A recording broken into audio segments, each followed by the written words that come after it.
Mathematics 10th class की book में से जो यूनिट नंबर 2 है उसका एक इंतहाई अहम क्वेश्चन समझते हैं। ये वो क्वेश्चन है जो बोर्ड इम्तिहान में पूछा गया था।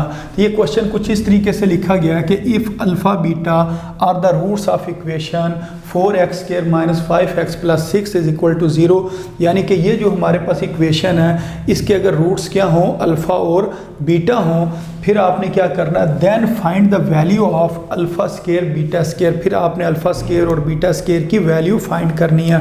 तो इस क्वेश्चन को किस तरीके से सॉल्व करेंगे, सबसे पहले ये जो गिवन इक्वेशन है इसको एक दफ़ा दोबारा लिखें। 4x² - 5x + 6 = 0। इसको आपने कंपेयर करना है, किसके साथ आपने कंपेयर करना है, जो क्वाड्रेटिक इक्वेशन की स्टैंडर्ड फॉर्म है, जो ax² + bx + c = 0 होती है। इसके साथ अगर हम कंपेयर करें तो a किसके बराबर आ जाएगा, 4 के बराबर आ जाएगा। तो हम कहेंगे a बराबर है 4 के, ये a की वैल्यू आ गई। फिर b किसके बराबर आएगा, b बराबर आएगा -5 के। तो ये जो माइनस होता है इसको आपने लाजमी लिखना होता है। तो b किसके बराबर आ गया जी, -5 के। और इधर से अगर मैं देखूं c की वैल्यू, तो c के ऊपर क्या लिखा हुआ है, 6 लिखा हुआ है। तो c किसके बराबर है, 6। और इसके साथ प्लस लिखा हुआ तो प्लस लिखने की ज़रूरत नहीं है, लेकिन अगर माइनस लिखा हो तो उसको लाजमी लिखते हैं।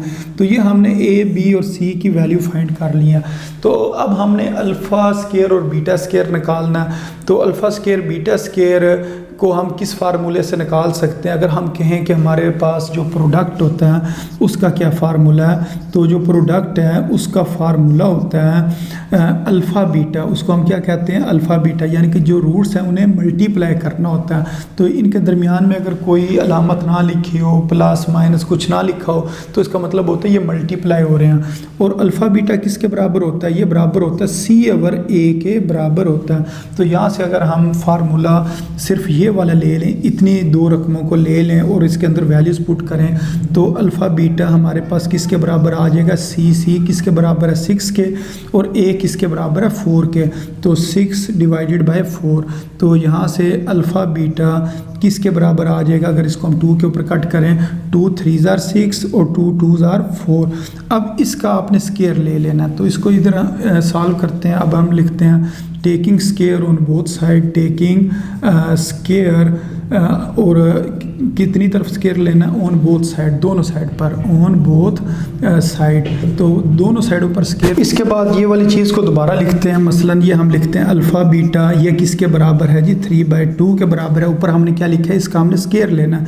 तो इधर भी स्केयर लिख लेते हैं और इधर भी स्केयर लिख लेते हैं। तो ये जो स्केयर है इस अल्फ़ा के ऊपर भी आएगा और बीटा के ऊपर भी आएगा। ये बन जाएगा अल्फ़ा स्केयर बीटा स्केयर। उसके बाद ये जो 2 है इस 3 के ऊपर भी आना है और इस 2 के ऊपर भी आना है। तो 3 का स्केयर 9 और 2 का स्केयर कितना होता है, 4 होता है। तो यहाँ से ये हमने अल्फ़ा स्केयर बीटा स्केयर का आंसर निकाल लिया, 9/4।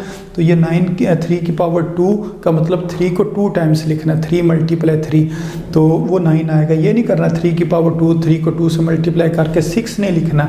तो 3 का मतलब ये होता है कि 3 को आपने 2 बार लिखना है, यानी कि 3 × 3 और 3 × 3 कितना होता है, 9। तो ऊपर 9 आ जाएगा और नीचे 2 कितना होगा, 4 होगा। तो 9/4 इसका आंसर होगा। तो उम्मीद है आपको इस क्वेश्चन की समझ आ गई होगी कि किस तरीके से इसको सॉल्व करना था। तो अपनी दुआ में याद रखें। अस्सलामु अलैकुम व रहमतुल्लाहि व बरकातुहू।